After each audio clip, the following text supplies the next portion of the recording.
Alright, everybody, so as I'm going through this awakening, I'm remembering more and more.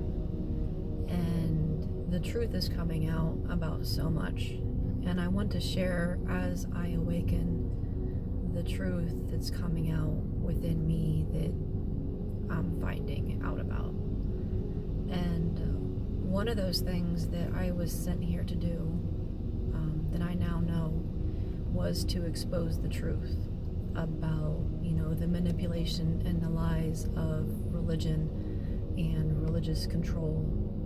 And since awakening, it's came to me through different channeled messages, different things in the Bible, like, how it was meant for metaphorically stories, not literal people, literal stories. It's basically like a code book of the awakening, and the truth was hidden from us, and I am here to expose those lies. And I wanted to read this, and I'm going to start this off as a series because there's just so much. There's so much that was told to us that was wrong, and it was a lie to keep us small. So I'm going to go through here, and I'm going to basically be telling you what was told to you. And I mean, you already know what was told to you, if you've read the Bible and you've been in religion, the stories, they were told to us as, basically these were literal people, literal stories, and we know, now we're learning that they weren't. It was metaphorically. And I'm going to go through here and maybe, I don't know, once a week or so, maybe a couple times a week, go through these different stories of the Bible and explain what this really meant. Truth is rising in me, and this is why I'm here. So I want to share this with you all. I'll go ahead, and I wrote this down because it's easier for me to read it because my brain is all over the place with this stuff and I don't want to forget anything, so I just want to be able to read it to you. So here, the truth about Adam and Eve. So let's talk about Adam and Eve. Not the children's story, the real metaphor they never wanted you to understand. Because what we were taught was never the truth. The garden wasn't a physical place. It was a state of consciousness, a state of innocence before humans understood their own power. The forbidden fruit wasn't an apple, it was awareness. It was the moment humanity woke up and realized, I'm not separate from God.